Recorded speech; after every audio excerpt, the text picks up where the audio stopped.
So, will the sun in the sky go black?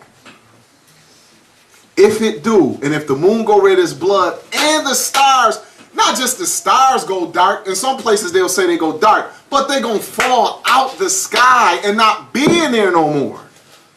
How is it day and night then? That showed me the covenant of day and night, all in disarray. That's what I get out of it. You all may not agree with that. That's cool. All I could do is give you my simple man perception, what I read. If the sun, and when it's taught, no one teaches, okay, it's just going to go dark for like an hour. Like a literal 60 minutes, and then it's going to be all right because the sign of the Son of Man going to be in heaven. How many days or years or months is the sun black and the moon red and the stars on earth?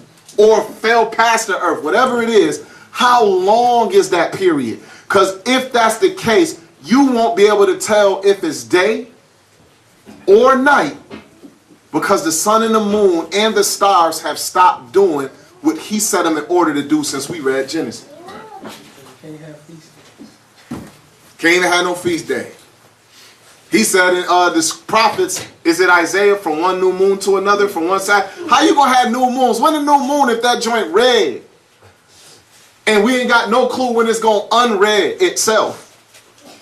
Because if that's going to happen literally, then I would think about a time when it would let us know it's going to be for this long, because that's drastic, brothers and sisters, for the sun, the moon, and the stars to just fall out the sky, go black, turn red, and just sit there, and we don't know how much time is passing.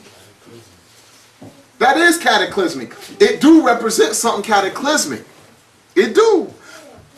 Let us go to Matthew 24 now. Let's go to Matthew 24, because I'm just reading those things. Now we're going to go to something that Messiah says.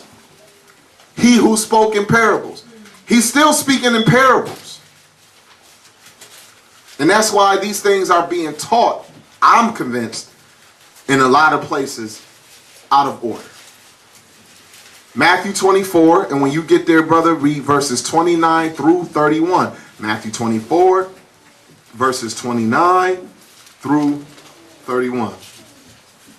Immediately after the tribulation of those days, shall the sun be darkened, and the moon shall not give her light, and the stars shall fall from heaven, and the powers of heaven shall be shaken. Now remember, this tribulation,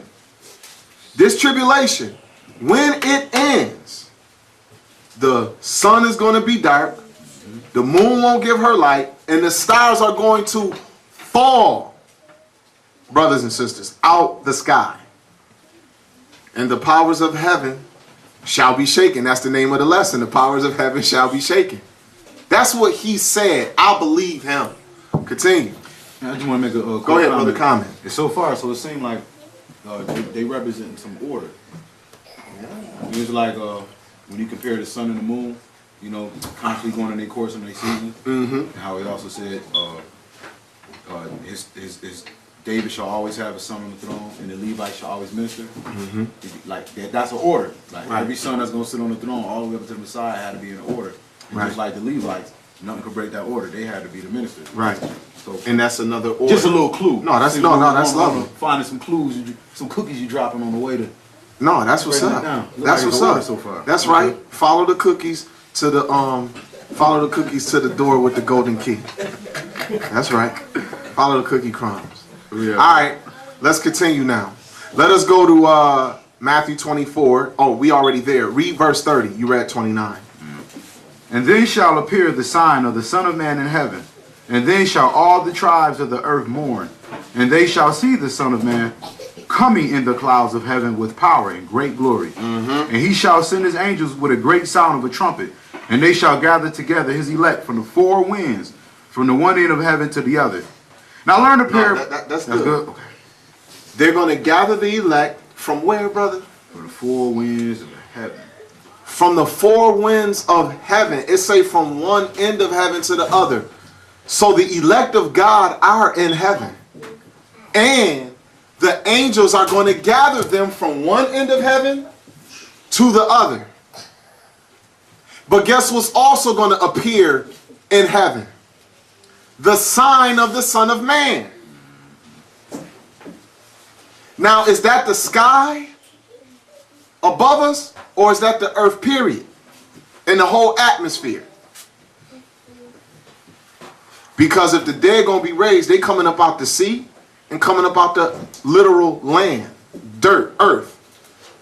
But he said he going to gather them from one end of heaven to the other. That's interesting. And the sign of the Son of Man shall appear in heaven, and the tribes of the earth shall mourn. When the sign of Yah appeared in Egypt, the Egyptians mourned. But they never saw with their eye this being that Moses claimed to represent.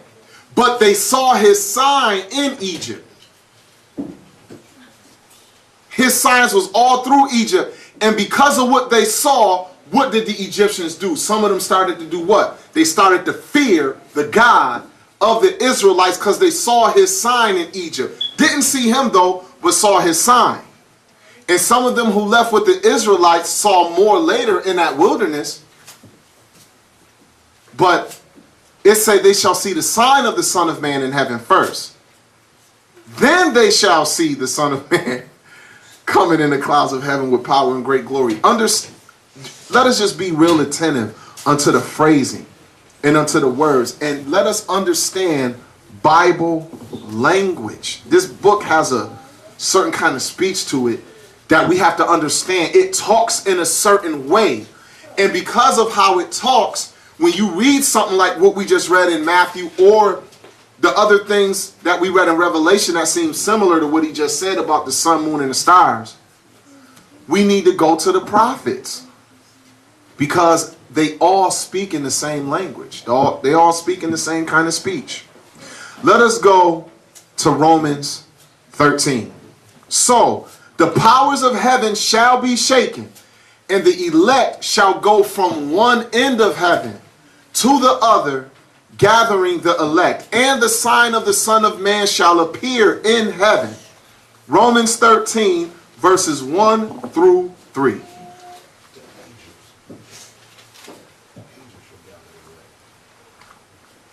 What did you say, bro? Oh, I said the elect shall, I'm sorry. That was a twist of words. The angels shall gather the elect. Okay. Now, okay, brother, Romans 13, verses 1 through 3.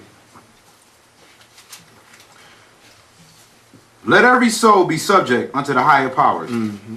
For there is no power but of God. The powers that be are ordained of God. Now, there are powers, and there is no power but of the Lord, and all the powers are ordained of him. Continue.